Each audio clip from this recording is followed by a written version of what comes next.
यद्यपि तरुणातपं करुणया हरन्ति नृणाम् अभङ्गुरतनुत्विषां बलयिता शतैर्विद्युतां कलिन्दगिरिनन्दिनी तटसुरद्रुमालम्बिनी मदीयमतिचुम्बिनी भवतु कापि कादम्बिनी। पूर्वं रसगंगाधरम आश्रित्य रस विषयकम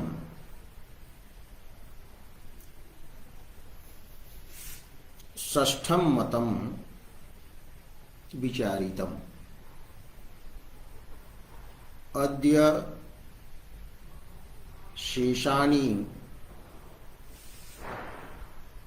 पंचमतानि विचारणीयानि सन्ति। रसगंगाधरे षष्ठस्थाने श्रीशंकुकस्य मतं वर्तते।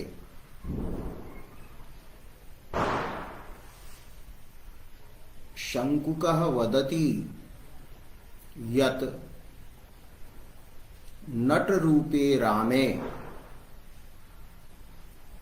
अनुमीयमाना रत्यादयः रसशब्देन उच्यन्ते। अनुमितेः आकारः भवति। रामोऽयं शकुन्तला विषयकरतिमान् इत्याकारकं यज्ज्ञानं भवति सा अनुमितिः वर्तते। अस्याः अनुमितेः विषयः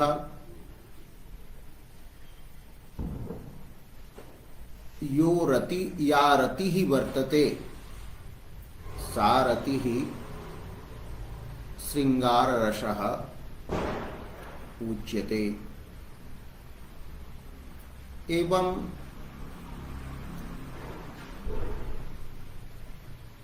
रामाभिन्नत्वेन ज्ञाते नटे अनुमीयमानाः रत्यादिरूपाः स्थायी भावाः रसशब्देन उक्ताः।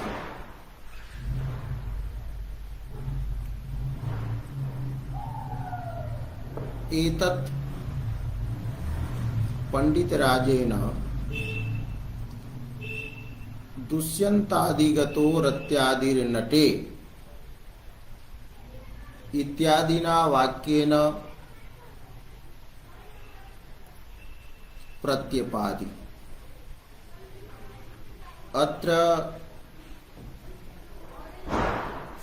रामत्वेन नटस्य ज्ञानं यत् वर्तते तच्चित्रतुर्गन्यायेन आहार्यात्मकं ज्ञानं भवति। अस्य मतस्य विचारस्य अवसरे पंडितराजेन भिन्ने विषये अनुमिति सामग्र्याः बलवत्वात् इति उक्तम्। अनेन न्यायशास्त्रस्य कश्चन सिद्धान्तः सूचितः। अस्य अभिप्रायः वर्तते यत्र अनुमितेः सामग्री प्रत्यक्षस्य च सामग्री भवति तत्र जायमानं ज्ञानं किं प्रत्यक्षं वक्तव्यं अथवा तज्ज्ञानम अनुमितिः वक्तव्यम्। अत्र सिद्धान्तः दत्तः यत्र प्रत्यक्ष प्रमाणेन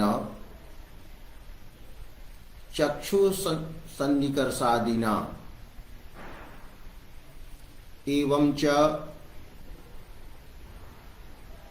व्याप्ति ज्ञान विशिष्ट पक्षधर्मता ज्ञानेन अनुमिति कारणेन एकः एव विषयः साध्यते। तत्र प्रत्यक्ष सामग्र्या अनुमितेः सामग्री बाधिता भवति, तत्र प्रत्यक्षात्मकम् एव ज्ञानं भवति। यथा एवं कल्पयितुं शक्यते, कश्चित् पुरुषः पर्वते गत्वा धूममपि पश्यति एवं पर्वते ज्वलन्तं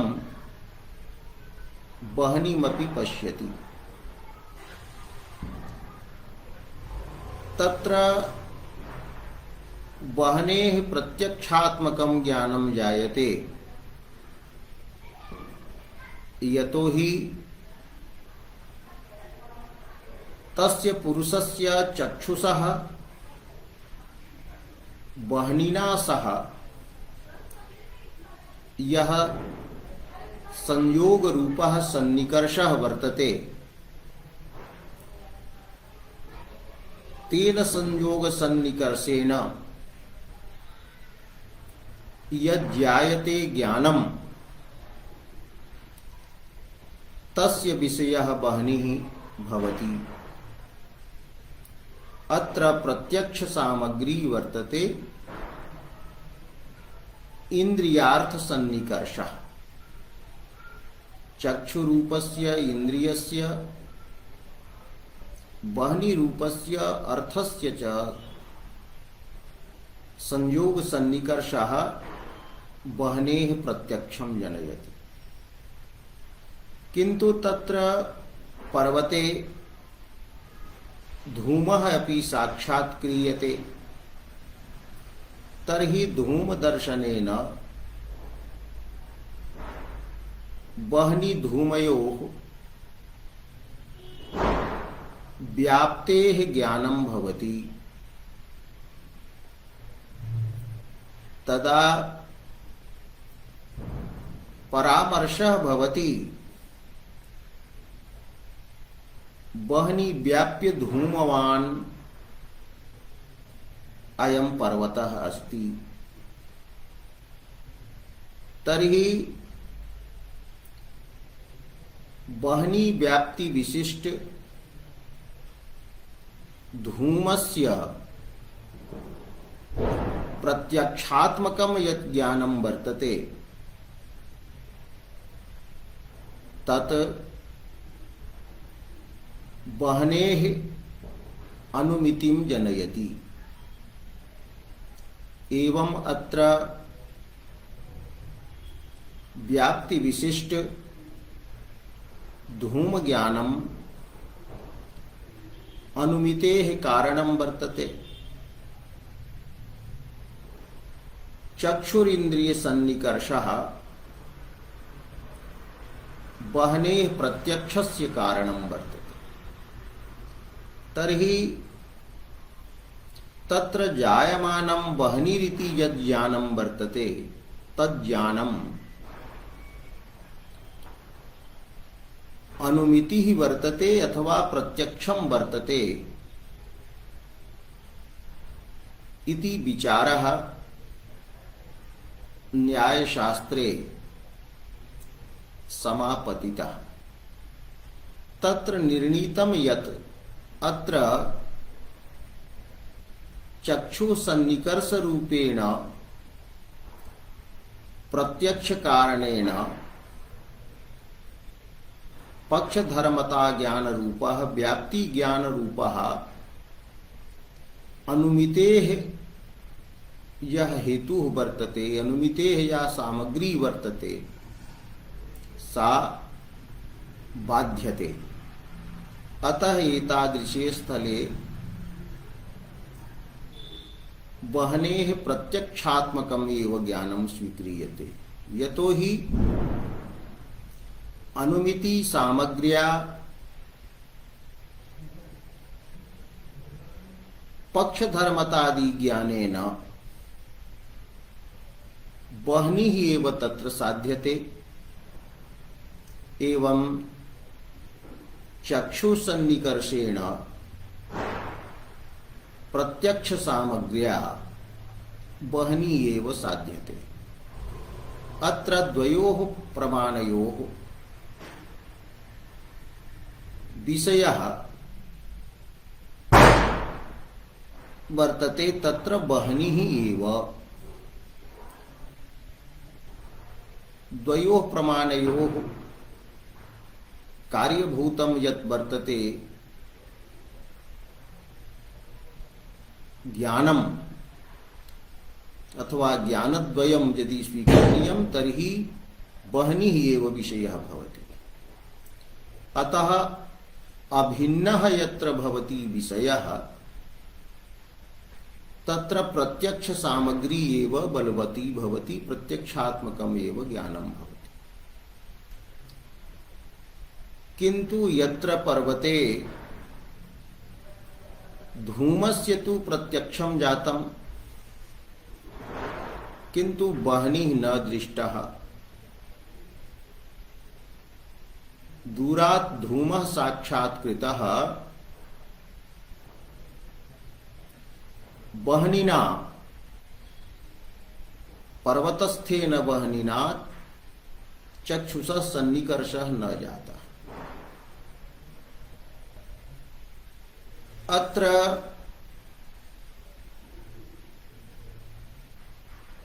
एतादृशे स्थले प्रत्यक्ष सामग्री या वर्तते चक्षु सन्निकर्षः, तेन साध्यम यद् भवति ज्ञानम्, तस्य ज्ञानस्य विषयः वर्तते धूमः। अतः धूम ज्ञानं वह्नेः अनुमितेः अत्र सामग्री वर्तते। तो प्रत्यक्ष चक्षु सन्निकर्ष रूपा या प्रत्यक्ष सामग्री वर्तते तस्याः विषयः भवति धूमः। किंतु व्याप्ति ज्ञान रूपा या वर्तते अनुमितेः सामग्री तस्याः विषयः भवति साध्यः भवति वह्नि। तो द्वयोः विषयो भिन्नौ स्तः। अतः पंडितराजेन उक्तं यत् भिन्ने विषये अनुमिति सामग्र्याः बलवत्वात्। एवं यत्र क्वचन संदेहः भवति स्थाणुः वा पुरुषः वा शनैः शनैः यदि समीपं गच्छति तर्हि तत्र पुरुषस्य हस्तादयः ये अवयवाः सन्ति तेषां दर्शनं भवति।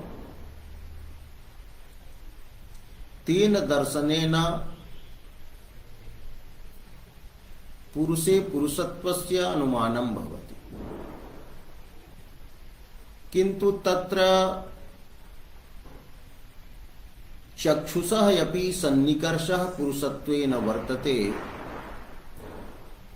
संयुक्त समवाय सन्निकर्षः। चक्षुषा संयुक्ते तत्र पुरुषे पुरुषत्वं समवाय संबंधेन वर्तते। अत्र अनुमिति सामग्र्या एवं च संयुक्त समवाय सन्निकर्षेण पुरुषत्वम् एव साध्यम्, अतः अत्र प्रत्यक्षम् एव स्वीक्रियते। किन्तु भिन्ने विषये अनुमितिः। पर्वतो वह्निमान् इत्यादौ वेदांती मते तु ज्ञानद्वयं स्वीक्रियते। तत्र पर्वत विषयकं प्रत्यक्षात्मकम् एव ज्ञानम् एवं वह्नि विषयकम् अनुमित्यात्मकं ज्ञानं स्वीक्रियते, किन्तु नैयायिकैः तथा न स्वीक्रियते। विषय भेदे सति अनुमिति सामग्री प्रबला भवति। अनुमिति सामग्र्या प्रत्यक्ष सामग्री बाध्यते, अतः प्रत्यक्ष सामग्री सत्यपि प्रत्यक्षं न जनयति। अतः पर्वतो वह्निमान् इत्याकारकं ज्ञानम् अनुमितिः एव वर्तते। और अनुमितेः यत्र विषयः पर्वतोऽपि वर्तते, तद्गतः वह्निः अपि वर्तते, तो अनुमितेः एव विषयता तत्र पर्वते वह्नौ च स्वीक्रियते। तथैव अत्र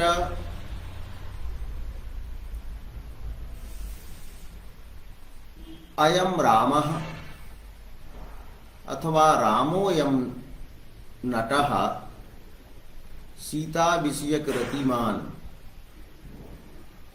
इत्याकाराया अनुमिति भवति। तस्याः अनुमितेः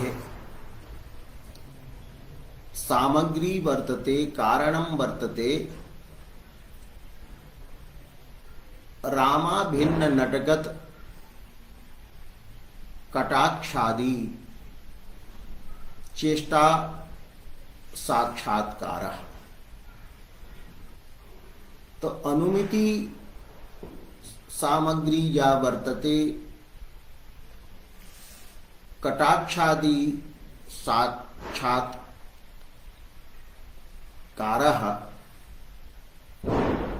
तया सामग्र्या नट रूपे पक्षे रतिः अनुमीयते। अत्रापि प्रत्यक्ष सामग्री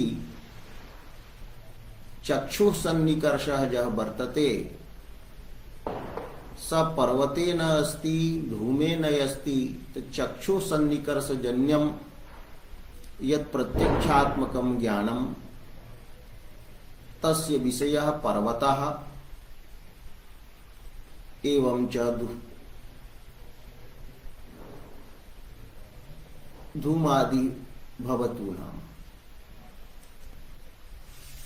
तो प्रत्यक्ष विषयः अत्र वर्तते कटाक्षादि चेष्टावान् नटः। किंतु कटाक्षादि चेष्टायाः रत्या सह व्याप्तिः वर्तते। अतः व्याप्ति ज्ञानेन वह्नि रतिः अनुमीयते। तर्हि यत्र कटाक्षादि दर्शन रूपायाः सामग्र्याः विषयः वर्तते रत्यादिः अस्थायी भावः। एवं अत्र पर्वतो वह्निमान् धूमात् इतिवत् प्रत्यक्ष सामग्र्याः विषयः भवति कटाक्षादि चेष्टा अर्थात रत्यादि व्याप्य कटाक्षादि मत नटः रत्यादि व्याप्याः ये कटाक्षादयः सन्ति तद्वान् नटः एवं नटः विषयः भवति। अनुमितेः विषयस्तु रत्यादि भवति अतः अनुमिति सामग्री प्रबला अतः एतादृशे स्थले अनुमित्यात्मकम् एकमेव ज्ञानं मन्यते। तस्याः अनुमितेः विषयः नटः अपि भवति रामाभिन्नः नटः अपि भवति तद्गतः रत्यादिः अपि भवति। तत्र रसपदेन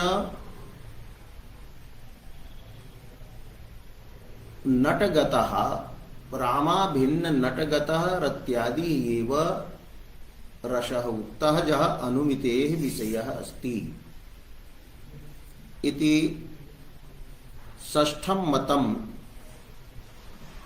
पूर्वं विचारितम् आसीत् तदेव अत्र शब्दान्तरेण प्रतिपादितम्। अग्रिमं सप्तमं मतं वर्तते। एवं वक्तुं शक्यते अग्रिमानि यानि मतानि सन्ति तेषां मते रत्यादि भावरूपः स्थायी भावः रस शब्देन न उच्यते।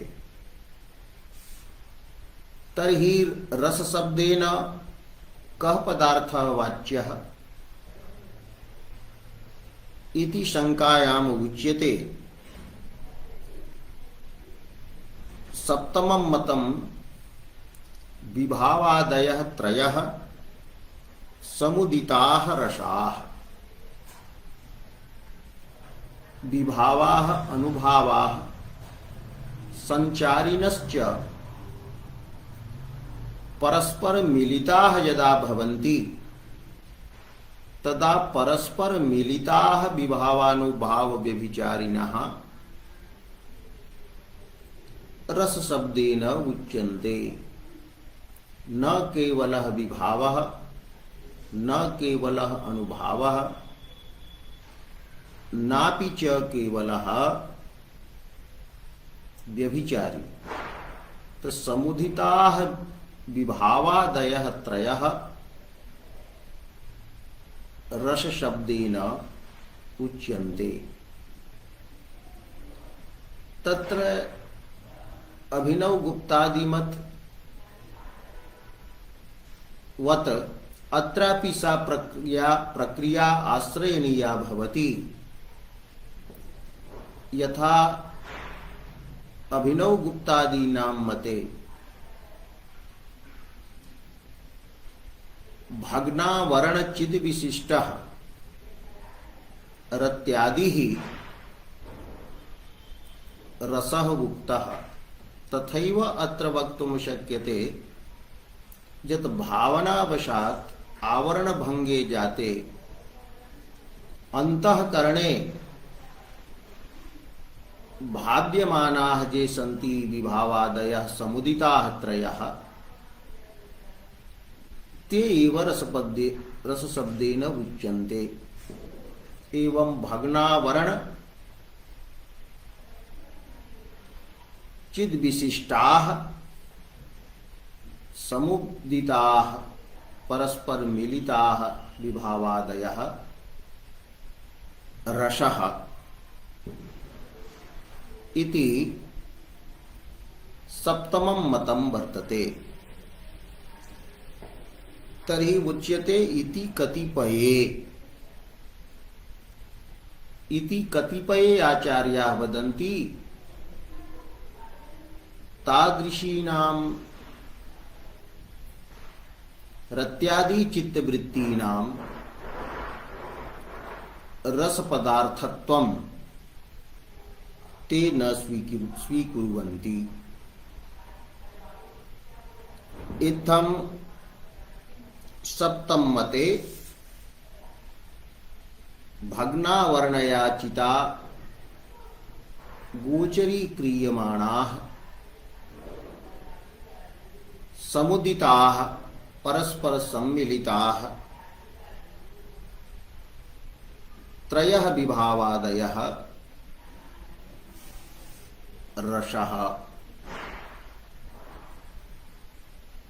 इति सप्तमं मतं भवति। पुनः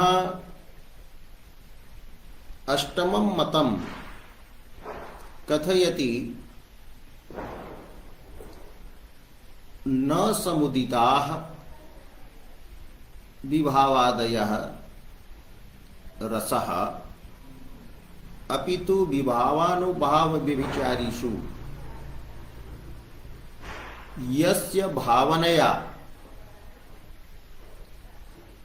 चमत्कारः भवति सुख विशेषः आनंद विशेषः भवति स एव रसः। भावनायाः विषयता विभावे अनुभावे व्यभिचारिणी च भवति। किंतु एतेषु यस्य भावनया आनंदः जन्यते आनंदः व्यज्यते स एव रसपदेन वाच्यः। तर्हि रसपदार्थः अत्र निष्पन्नः भवति। भग्नावर्णया चिता गोचरी क्रियमाणः विभावादिषु चमत्कारी अन्यतमः रसः वर्तते। कदाचित् विभावज्ञानेन विभावस्य भावनया आनंदः भवति, कदाचित् अनुभावस्य, कदाचित् च व्यभिचारिणः भावनया आनंदः भवति। अतः उक्तं त्रिषु यह एव चमत्कारी स एव रसः। यदि विभावादिषु कस्यचिदपि एकस्य भावनया आनंदः न भवति तर्हि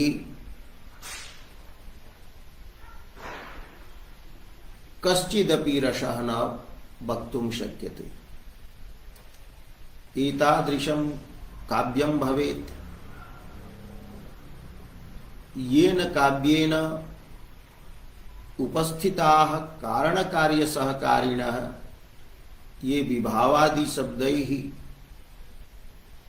व्यपदिश्यन्ते तेषु एकः अपि यदि चमत्कारी नास्ति तर्हि न विभावः रसः वक्तुं शक्यते न अनुभावः नापि व्यभिचारी च रसः वक्तुं शक्यते। तदेव उच्यते त्रिषु यह एव चमत्कारी स एव रसः अन्यथा तु त्रयोपि न। त्रयोपि विभावानुभाव व्यभिचारिणः रस शब्देन वक्तुं न शक्यन्ते इति बहवः इति बहूनाम् आचार्याणां मतम् इति वर्तते अष्टमं मतम्। इत्थम् अष्टम मते भाव्यमानः चमत्कारी विभावादिषु अन्यतमः रसः, अर्थात क्वचित् भाव्यमानः विभावः रसः, चमत्कारी विभावः रसः, क्वचित् भाव्यमानः चमत्कारी अनुभावः रसः, क्वचित् भाव्यमानः चमत्कारी व्यभिचारी च रसः अस्ति रसः उच्यते इति बहवः। पुनः नवमं मतं वर्तते। एतत् मतं विभावम् एव रसपदेन व्यवहरति। कथयति त्रयः एते सन्ति विभावानुभावव्यभिचारिणः। तत्र विभावः मुख्यः वर्तते। विभावं विना अनुभावस्य व्यभिचारिणश्च सत्ता न संभवति।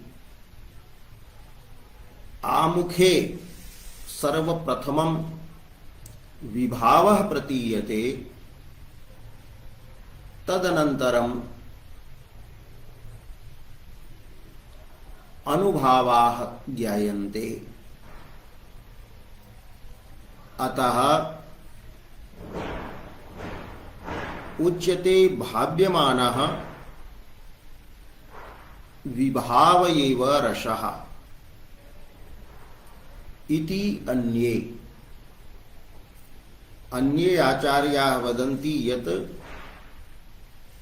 भावनायाः विषयः विभावः एव रसः अस्ति। तर्हि काव्येन बोधिता या वर्तते शकुन्तला, सा शकुन्तला एव यदा भावनायाः विषयः भवति,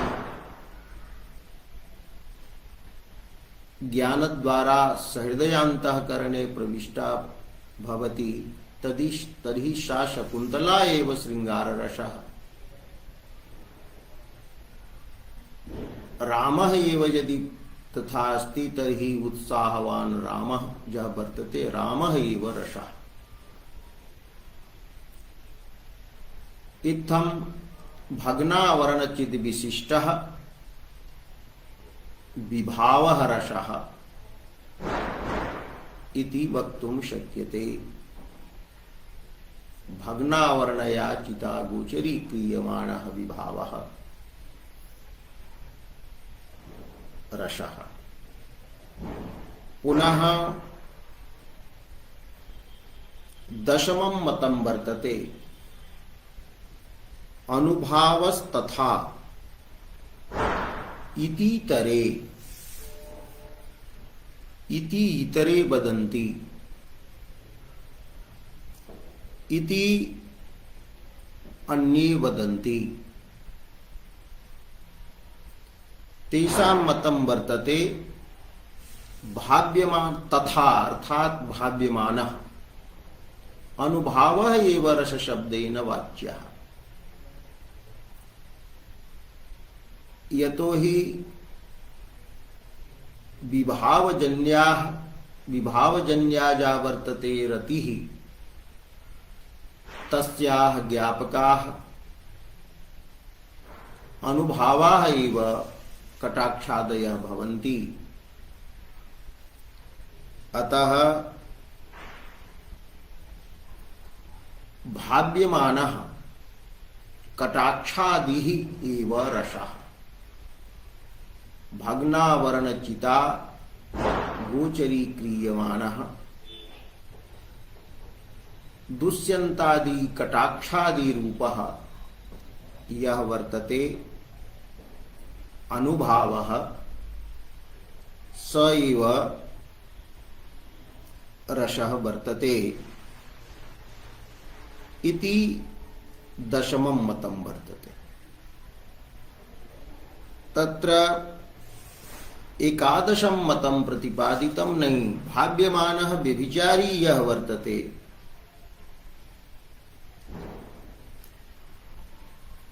स एव रसपदवाच्यः नायक दर्शनेन शकुन्तलादौ जायमानाः लज्जादिरूपाः याः चित्तवृत्तयः सन्ति ताः एव भावना विषयतां प्राप्ताः रस शब्देन उच्यन्ते।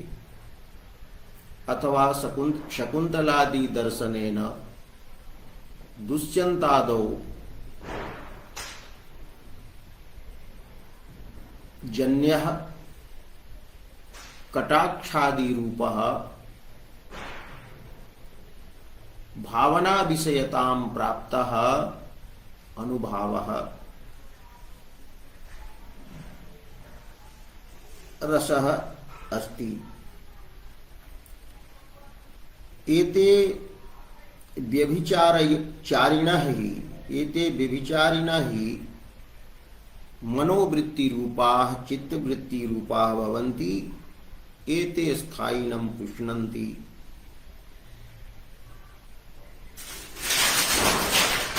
इत्थं भग्नावरण चिदागोचरी क्रियमाणः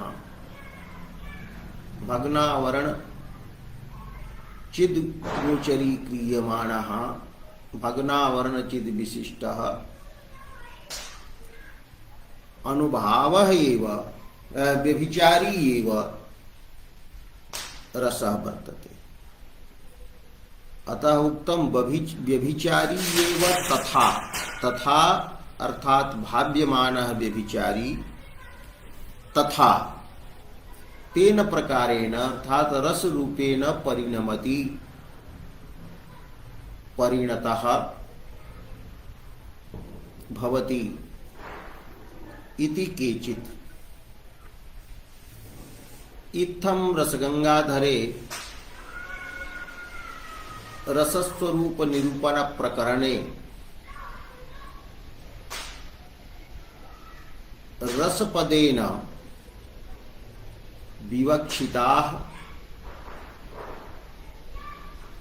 एकादश अर्थाः सन्ति एकादश मतानि सन्ति। तर्हि कस्य मते कः रसः इति पूर्वं विचारितं तथापि अत्र समासतः स्मारणार्थम उच्यते। अभिनव गुप्तादि मते व्यज्यमानः भग्नावर्णया चिता गोचरी क्रियमाणः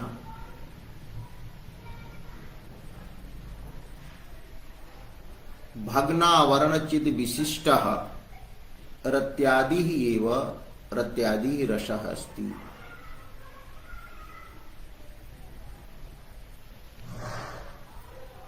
भट्टनायक मते तु भोजकत्व व्यापार विषयः भुज्यमानः रत्यादिः रसः। अत्रापि मते केवल शब्द प्रयोग भेदः वर्तते।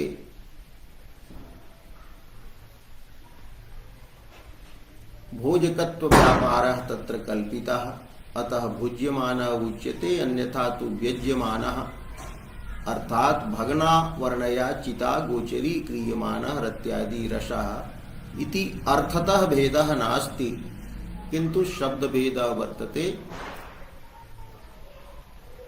तर्हि भुज्यमानः रत्यादिः रसः इति अभिनवगुप्तस्य मतमस्ति। तृतीये भुज्यमानः रत्यादि रसः इति भट्टनायकस्य मतं द्वितीयं मतं। तो द्वितीय मते रस पदार्थ भुज्यमानः रत्यादि। तृतीये मते सहृदयात्मनि उत्पन्नः अनिर्वचनीयः शकुन्तलादि विषयः रत्यादि ही रसः उच्यते। तो रस पदार्थ तत्र अनिर्वचनीय रत्यादि ही अस्ति।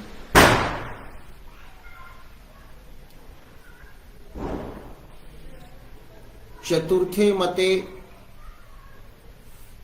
रत्यादि ही न रसाः अपितु रत्यादि ही यह वर्तते तस्य बोधः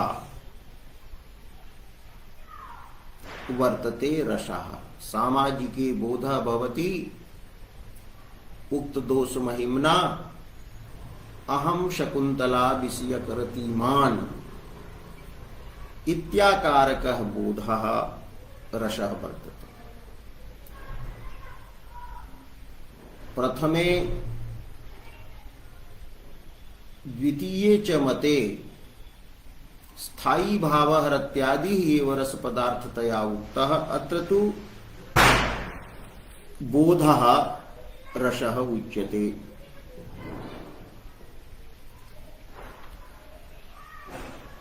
तत्र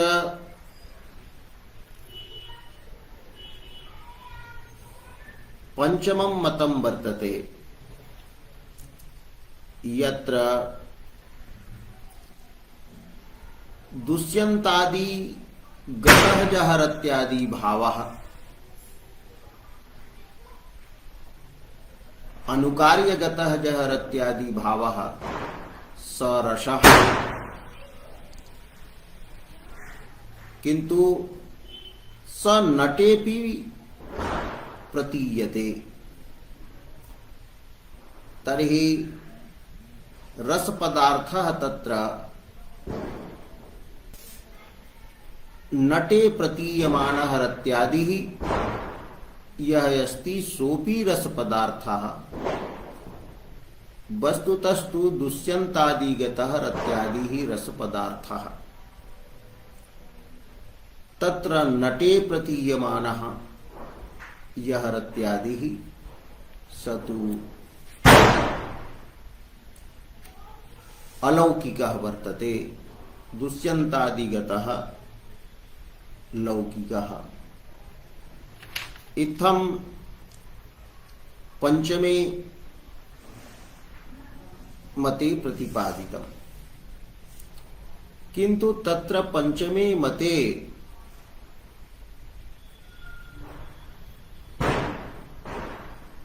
रसस्य अनुमिति विषयता न प्रतिपादिता। रत्यादि रूपः स्थायी भावः उत्पद्यते शकुन्तलादि दर्शनेन रामादौ। अतः स नटे प्रतीयते स भ्रांति विषयः वर्तते। तो प्रतीयमानः भ्रांत्यात्मक प्रतीति विषयः नटगतः रत्यादिः अपि रसः एवं दुष्यन्तादिगतः अपि रसः। षष्ठं मतं तु उक्तमेव नट रूपे पक्षे विभावादिभिः अनुमीयमानः रत्यादिः रसः। सप्तमे मते सप्तम मतात् आरभ्य रत्यादिः रसपदेन न उच्यते। षष्ठं मतं यावत् यावन्ति मतानि सन्ति तेषु चतुर्थमेव मतम् रत्यादिं रसपदेन न स्वीकरोति अपितु रत्यादे बोधं स्वीकरोति रसपदेन। शेषानि मतानि रत्यादि मेव रसपदेन स्वीकरोति। रसपदार्थ रत्यादि। सप्तमे मते मिलिताः त्रयः विभावादयः रसाः। विभावादिषु यः चमत्कारी स भाव्यमानः चमत्कारजनकः विभावः एव रसः इति अष्टमे मते वर्तते। तत्र नवमे तु भाव्यमानः विभावः एव रसः, दशमे अनुभावः भाव्यमानः रसः। इत्थम् एकादश मतानि विवेचितानि। तत्र ध्वन्यालोकलोचने द्वितीयोद्योते केवलः विभावः रसः, केवलः अनुभावः रसः, केवलः व्यभिचारी रसः इति मतत्रयस्य उल्लेखः लभ्यते। अतः एतानि मतानि त्रीणि पंडितराज कल्पितानि सन्ति, पंडितराजेनैव कल्पितानि इति वक्तुं न शक्यते।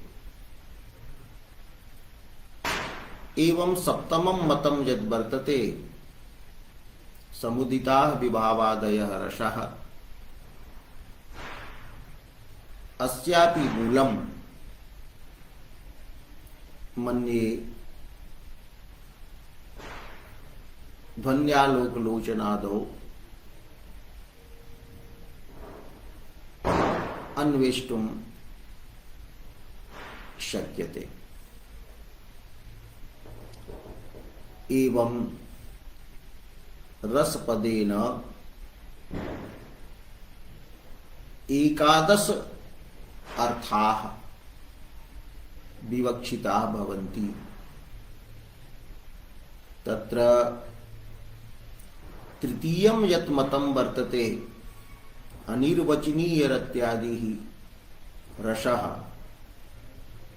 तदेव मतं पंडितराजस्य वर्तते। यतो हि तस्य नाम न गृहीतं नव्यास्तु इति उक्त्वा निरूपितम्।